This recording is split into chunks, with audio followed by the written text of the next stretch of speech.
And today we're going to talk about a very interesting topic about how hyperandrogenism can really be beyond PCOS. So generally speaking, we have all been tuned to the fact that a lot of patients who come to us are actually having hyperandrogenism, and we start diagnosing with regards to a polycystic ovarian syndrome because 95% cases are like that. But today we'll highlight how we have different aspects of PCOS, hyperandrogenism, which can cause PCOS in that regards, and that becomes important. So we'll try to cover the other organ which is there in terms of hyperandrogenism, and that is adrenals. We will use 4 cases which will highlight the different spectrum as to when we should suspect, how to evaluate, and how there could be a diagnostic confusion in that regards, and this is how we will proceed from there. So I'll start off with an index case, which is a reasonably common scenario, which we would be thinking of in particular situations wherein you have implications in terms of diagnosis and management. So this was a 14-year-old girl with hirsutism, and on that situation, this girl basically had menarche 1 year ago. Periods were happening every 2 months. There was virilization and muscularity, Ferriman-Galway score of 18, and she had a PCO appearance on ultrasound. So she was labeled, quote unquote, as PCOD. Now, Dr. Sain, do you agree with this diagnosis?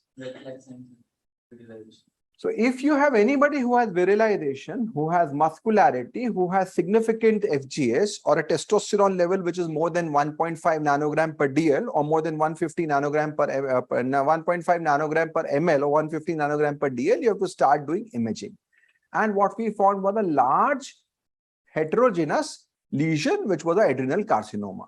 So while we consider that often, if we talk about hyperandrogenism, 85% will be PCOS, there are other possibilities also which we need to be wary about.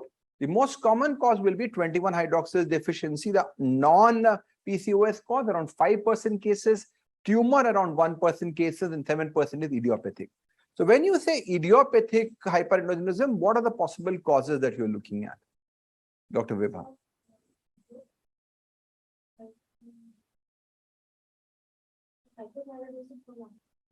So they will be secondary causes anyway. So idiopathic would mean, one, there is more sensitivity to the androgen. So there will be more sensitivity there. They are part of PCOS. So when you say PCOS, PCOS is actually functional ovarian hyperandrogenism. That is what PCOS is. So idiopathic may mean that there is a peripheral production of androgens in obesity. That is one scenario, or the sensitivity is more. So these are the important things to remember. So while 85% are PCOS, you have to worry about these 5% of 21-hydroxylase where you have a different therapy, and of course 1% which is very, very significant. So Dr. Naveen, what are the signs that you will think that this is more likely to be a adrenal etiology rather than PCOD in a girl who presented to you with features of hyperandrogenism? So the sign of red flags and we need to look for, which is in the form of virilization, steroidogenesis, or any voice change and any. So if you have features of virilization, which basically means voice change, clitoromegaly, muscularity, those things. So these are one big group of signs. This is for any tumor. What else? An FGS score of. That is fine. So that is part of severe hyperandrogenism. So early onset is a very important sign. So if you get a history that this girl had pubic hair growth which was there for a long time and now they have increased, then you think of congenital cause becomes important.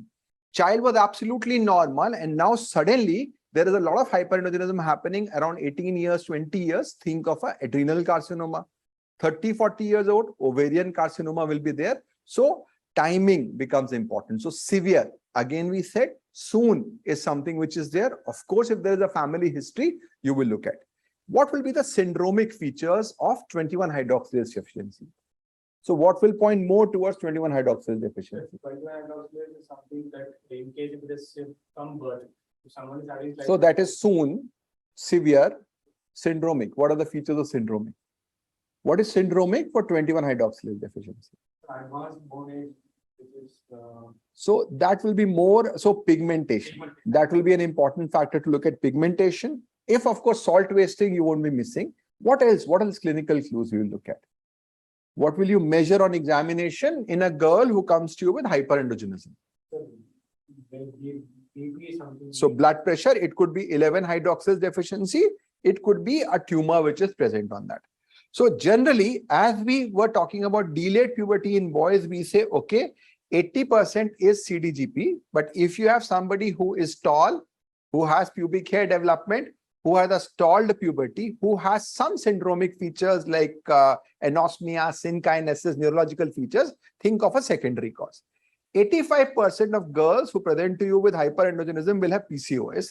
But if it is very severe, FGS more than 15, or if you have virilization, if it's too soon, like onset before puberty, if you have syndromic features, like you have pigmentation, like you have hypertension, and if there is a family history, think of an alternate cause. And what we are going to do is that we'll have 4 cases which will illustrate these scenarios and go into that in that perspective.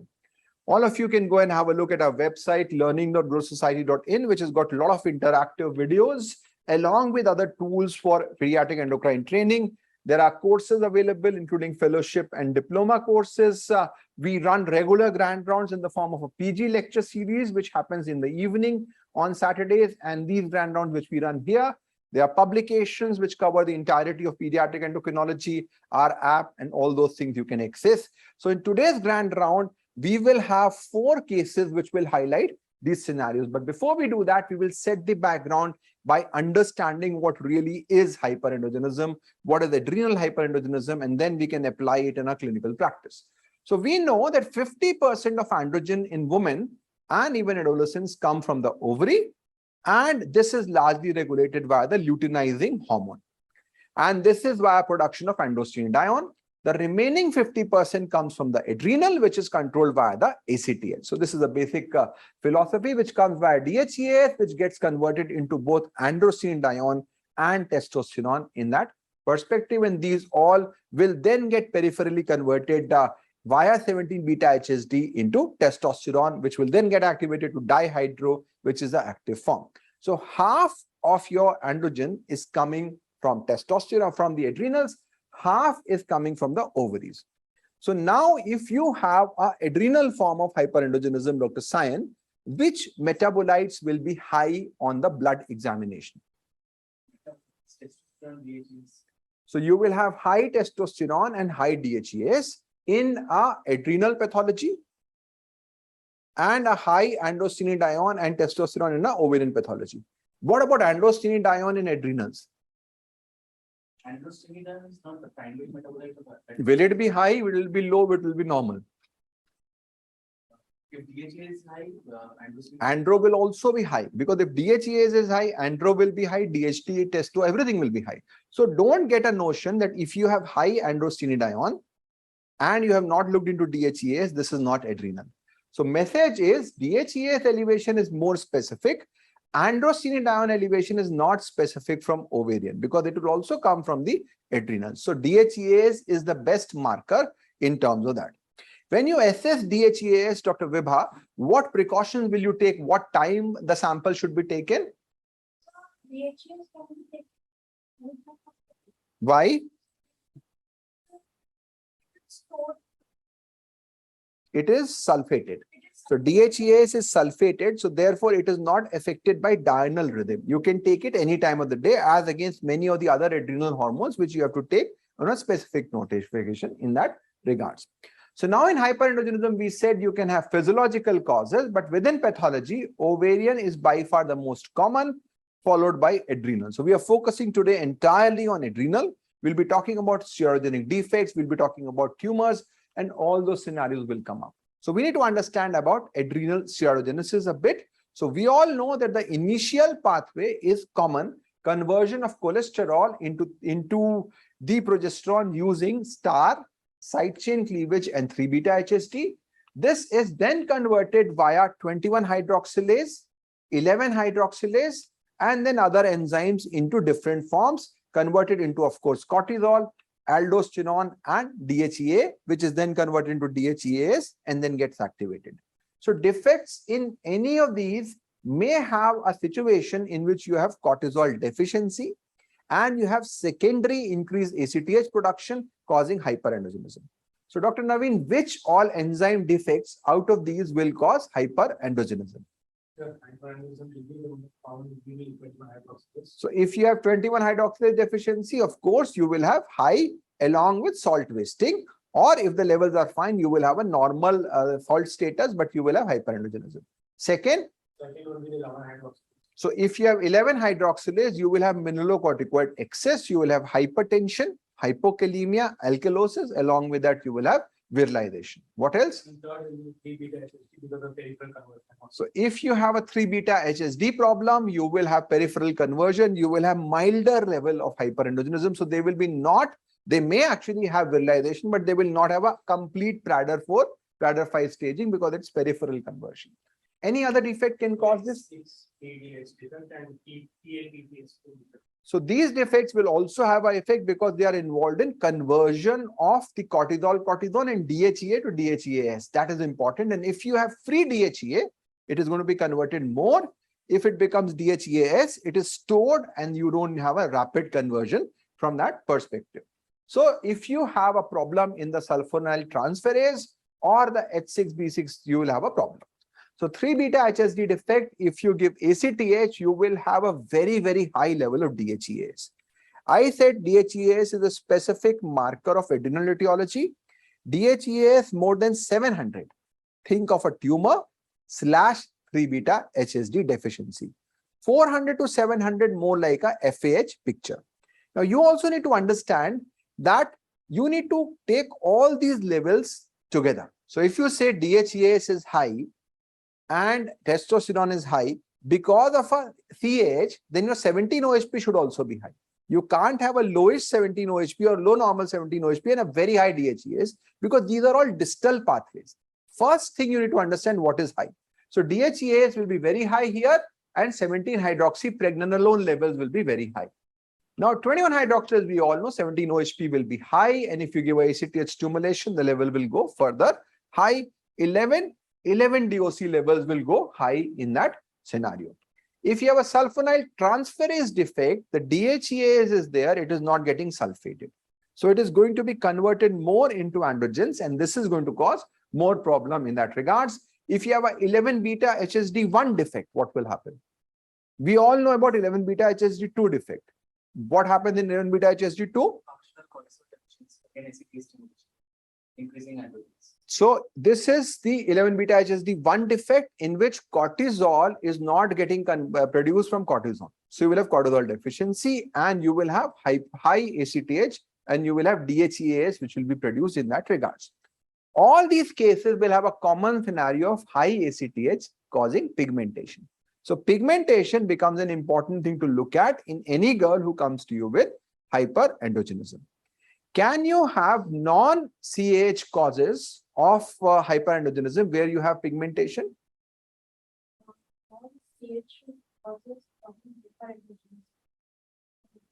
So there is some other cause which is not congenital adrenal hyperplasia, but the girl is pigmented. ACTH dependent Cushing syndrome. But there the ACTH is not very high, so there will be mildish pigmentation, not like CAH where you may have severe pigmentation in that scenario. So these will be the scenario to look at and go for. So basically I discussed non-classical 3 beta HSD. So we are talking about non-classical forms.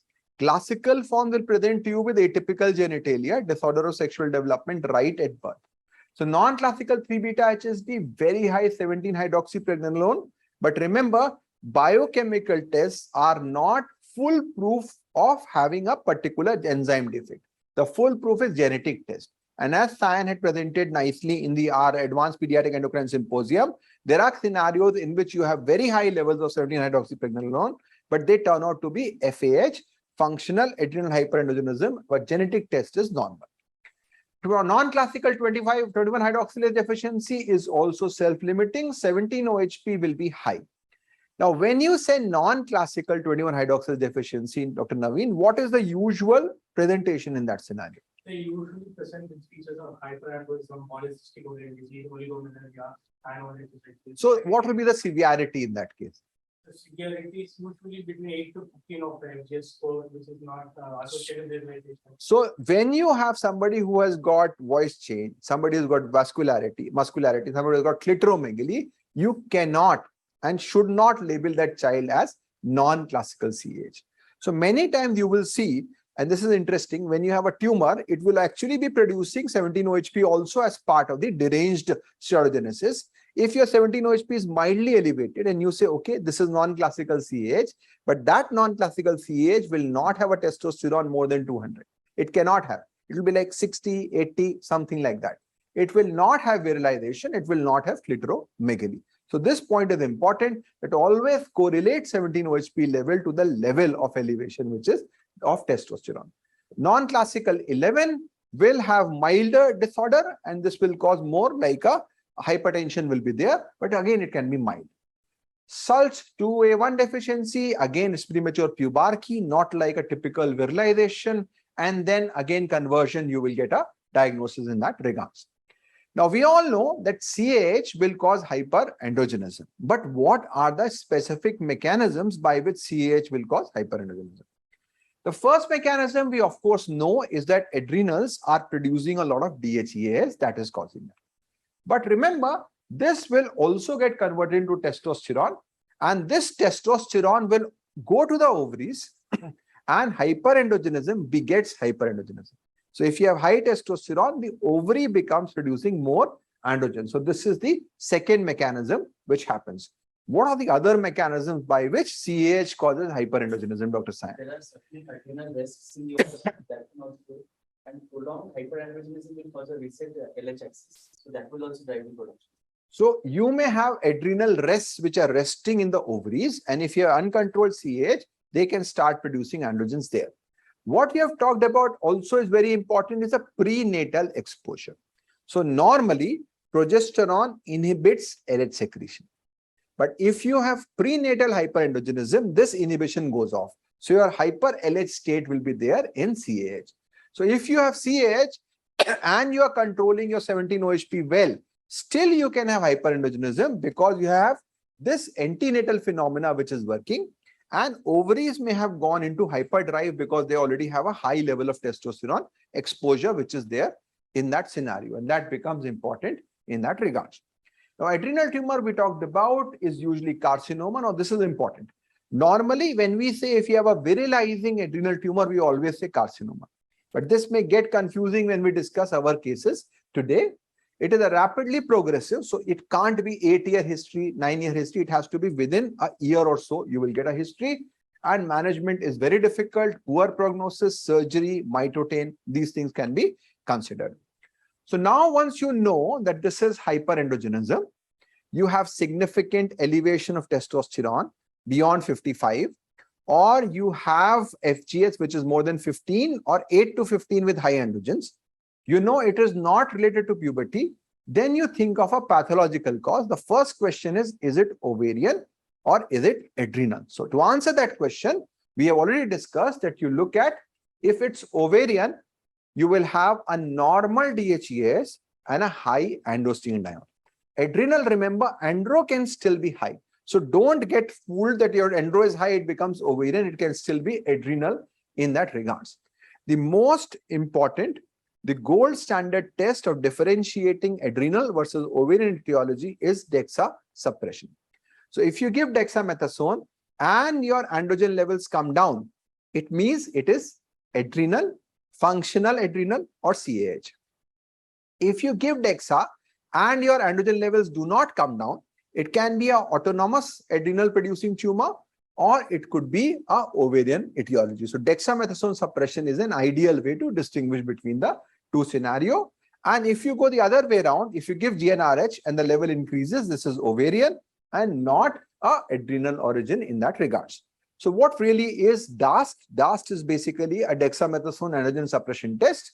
You give dexamethasone. Typically, we use the same as low-dose DEXA, 0.5 milligram, 6 hourly for 8 doses. There is also a shorter version in which give you 1 dose and then look at in the evening, because in the evening the levels are anyway low. So you may be able to get it, but usually we should follow this long DAST. And in that scenario, if you give dexamethasone, ACTH should come down, cortisol should come down below 40, DHEA should come down below 40 as well, and testosterone should also become low. So a normal response to DAST is a low cortisol, low DHEAs, and low testosterone. But if suppose you have an autonomous problem or an ovarian problem, in that scenario, this testosterone will not come down. Suppose you see that the cortisol is also high and testosterone is also high. What does it mean? And imaging is normal. You have a patient who has got a DEXA suppression in which cortisol is also high and your testo is also high, but there is no anything else more common. So it is unusually to be a topic, but if the patient has not taken the tablet, if the patient is on an enzyme stimulant, which drugs can interfere, cause a false negative? So if you are on phenytoin, phenobarbital, any of those drugs will cause inactivation of dexamethasone. That also, all those things will have a issue in that perspective. So you need to be aware about in that perspective. So if you have an adrenal tumor, these responses will not be there.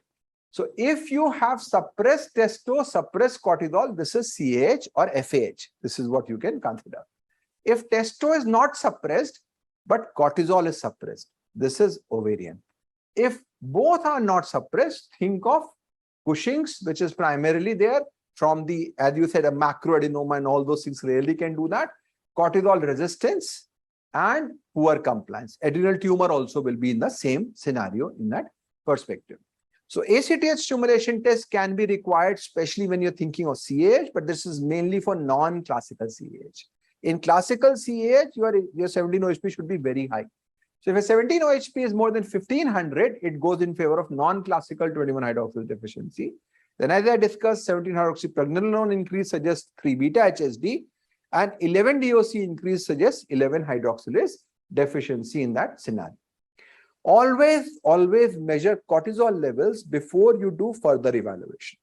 So suppose your cortisol is less than 138, this could be an exogenous steroid. And we have seen so many cases of exogenous. How are they different from the cases that we are discussing today, Sayan? Your first case was the exogenous one, whom you were thinking of PCOS as a possibility. There is typical telltale signs of Cushing's syndrome. So they will have mild hirsutism. They will have more of myopathy, more of Cushingoid habitus, more of hypertension, but they will not have virilization.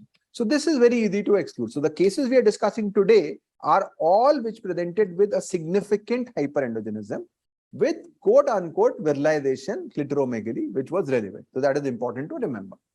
138 to 276, nothing to be done. More than 376, you have to work up for Cushing syndrome. DHEA, as discussed, can be done any time of the day. It is basically an immunoassay. Levels which are more than 400 are significant. More than 700 are tumor / 3-beta-HSD. But as Sayan will show, sometimes you can have a higher level in FAH also. What exactly is FAH, functional adrenal hyperandrogenism? Adrenal tissues are more hyper responsive to the. So they are, without any disease, they are producing more. So they are hyper responsive to ACTH. That is what it is, FAH. So if I finally summarize, if you have hyperandrogenism and you know there is significant hyperandrogenism and you find virilization, you look at DHEAs above 700, do a adrenal imaging. We had this 19-year-old girl who came with the complaints of swelling all over the body for the past 6 months and excessive hair growth for the past 6 months. This was actually a case or a referral which actually came from the nephrology department, and it was actually evaluated for CKD and nephrotic syndrome. And because of the fact that the patient was having edema throughout the body and it was more prominent over the face, and considering that the nephrology started evaluating and they found that there was no proteinuria and there was no any form of CKD, and then they found it to be something else, which we'll be discussing in this case. And on elaborating the history of presenting illness, the patient was having swelling. It was seen all over the body and it was present for the past 6 months. And it was started over the face and progressed to involve the entire body. And it was more seen over the abdomen and more over the face. And it was not seen over the periorbital region. It was seen over the cheeks and over the, especially over the face region. And it was progressively increasing in size. And there was no fluctuation in the size of the swelling. It was not going on and off. It was continuously increasing in size. And there was characteristic scene changes over the face, which was seen in the form of redness, seen on the face, and there was no any form of hyperpigmentation or any blackening of the skins, and there was no any form of any skin marks which are present since birth. And she had a weight gain of around 5 kg despite the normal appetite which she used to take prior to the illness. And she also had a history of pain when she was climbing stairs, and also she had a problem in getting up from it. She found that it was very painful to do such kind of activities.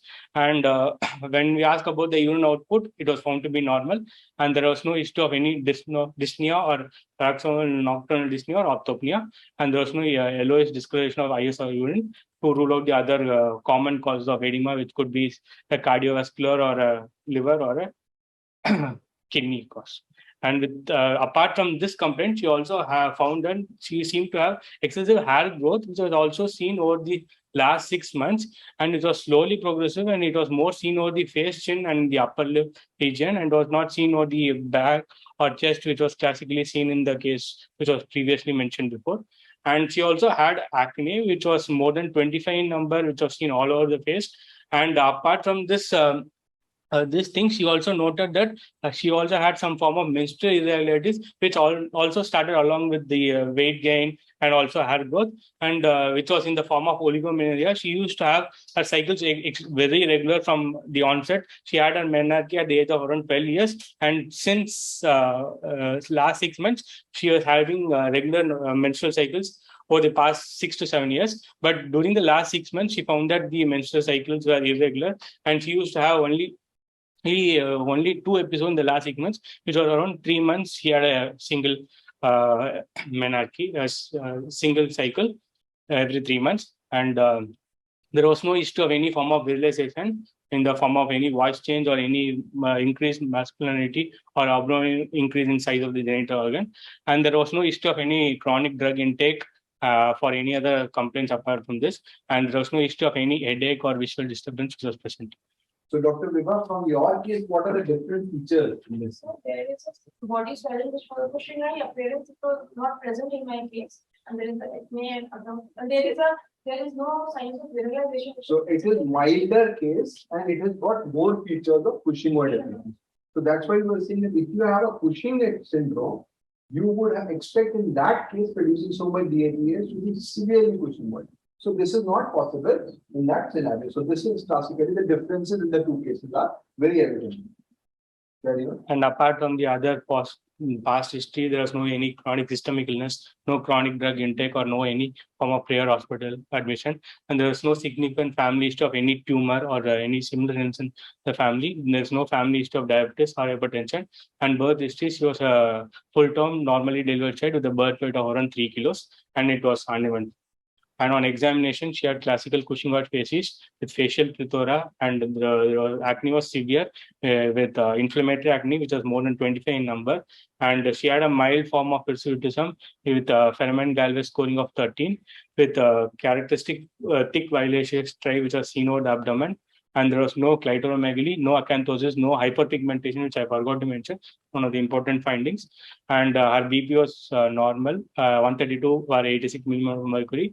And her BMI, she was not obese. She was actually gaining weight only over the past 6 months. Despite that, she had a BMI range of 23.9.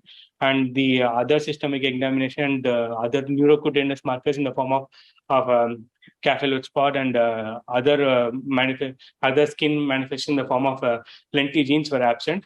And this is the picture which was actually taken post-surgery, and you actually see that there's some amount of hirsutism and some amount of acne which is seen over the face. And she was actually more swollen up before the surgery, maybe even after 1 day of surgery, face swelling is slightly reduced as compared to the one when she presented to us. And on investigation, as you could see from the red sign, the red which is mentioned to be abnormal in the form of testosterone, which was 80.87 nanogram per ml, which is 81 nanogram per DL. And DHEAS was very high. The cutoff used here is the different cutoff, which is not mentioned. This is more than 700, 7.57. And we also had 8M cortisol to be very high. So ruling out the possibility of the exogenous Cushing or exogenous Cushing syndrome. Combined. So these are 2-3 pointers coming. So adrenal is not only producing cortisol, it is also producing DHEA. Yes, yes. So it cannot be an adenoma. Adenoma is a usually unifunctional. Bifunctional means carcinoma. And your ACTH is low, so ACTH is independent, Cushing syndrome. And very important. There is a milder. So that was 14. This is 0.87. So there is a huge difference that you see in terms of testosterone level. So this is more like your classical recent onset carcinoma. This is the most likely. And to prove it was a case of Cushing syndrome, we had to do a midnight cortisol and also on overnight dexamethasone suppression test, which we found both the levels of cortisol were found to be very high. Despite giving dexamethasone, we found that the classical levels, which you often see in case of Cushing syndrome, to be 600 nanom per liter. And we have the overall summary to be a non-suppressible cortisol with low levels of ACTH, suggesting the primary Cushing syndrome, which is the adrenal source, along with hyperandrogegism. So the next choice of investigation would to rule out the sinister pathology in the form of adrenal carcinoma. So we got the imaging done, and the imaging was clearly evident of carcinoma. And we also got the other workup done to rule out other aldosterone secreting tumors so as to avoid any operative complication. So we got the catecholamines levels done, which are also normal, and also how common is carcinoma to have pheochromocytoma? Sir, it is very, very less.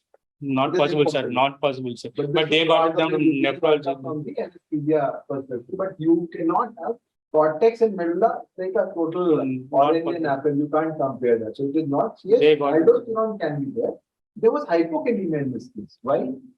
Sir, hypokalemia can be because of the excess cortisol, which is up. How will cortisol cause hypokalemia? So when the levels are very high, which is surpassing the 11 beta HSD2 activity, which can also act on the mineralocortical receptor, Very high resulting in cortisol level will act on the mineralocortical spillover effect will act on the mineralocortical receptor to cause hypokalemia. So just because you had hypokalemia, you cannot assume that this is actually a scenario of a primary hyperandrogenism. What is the report? Renin is very low. That is because of that. that's suppressive. But aldo is not that high. Yes, sir. That is basically because of the cortisol, which is causing suppression and hypokalemia.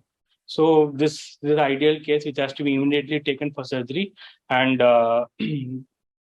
surgery was done, right laparoscopic adrenalectomy, and following is the biopsy just suggestive of adrenal carcinoma, and the patient was actually lost to follow-up. So we are not sure of what happened with the replacement interview. So I think this is a very classical case. First one was a bit confusing. Here there is no confusion. This is a very, very classical case of recent onset bifocal, presenting two particular hormones, and that's why there were so many issues which were there.